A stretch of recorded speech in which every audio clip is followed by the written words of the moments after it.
यास्मीन राशिद आज audio leak के खिलाफ अदालत का दरवाजा खटखटाएंगी। इमरान खान के हमरा वीडियो खिताब में कहा कि उनकी गुलाम महमूद डोगर से बातचीत में कोई नामुनासिब बात नहीं।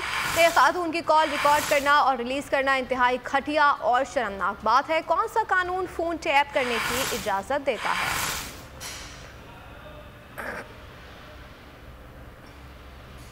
ऑडियो लीक हुई तो मैंने जब वो ऑडियो सुनी तो मुझे इमीडिएटली एहसास हुआ कि ये किस मकसद के लिए ये लीक हुई है।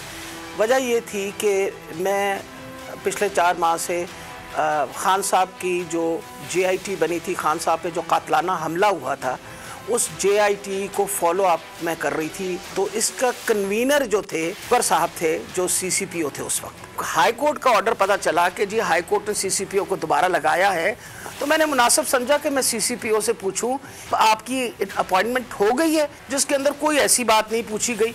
उसमें मुझसे सवाल पूछे गए कि कंसर्न क्यों था। अरे भाई, मुझे कंसर्न नहीं होगा तो क्यों नहीं कंसर्न होगा। और हमें उम्मीद थी डोगर के वापस आने से हम दोबारा अपना JIT जो है वो शुरू कर देंगे। जी मुझे इतनी तकलीफ हुई। हम सारी औरतें जो हैं इनके शर से नहीं बच सकते। जिस तरह इन लोगों ने टेपिंग करनी शुरू कर दी है फेयर ट्रायल एक्ट के मुताबिक, ये कैसे टेप कर सकते थे? कोर्ट में जा रही हूँ, किसने टेप किया और फिर किस तरह रिलीज किया। अगर आपको हमारी ये वीडियो पसंद आई है तो लाइक पर क्लिक कीजिए। मैं हूँ सैयद मुजम्मिल शाह और अब आप मुझे देख सकते हैं सिर्फ बोल न्यूज़ पर।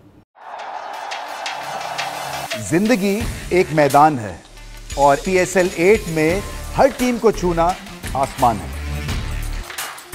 6 टीमों के बीच धुआंधार लड़ाई। ये शोर ना लड़ाई का है ना डर का, ये शोर है जीत का, ये शोर है जुनून का। खेल का जुनून रोजाना रात 11 बजे सिर्फ बोल न्यूज़ पर।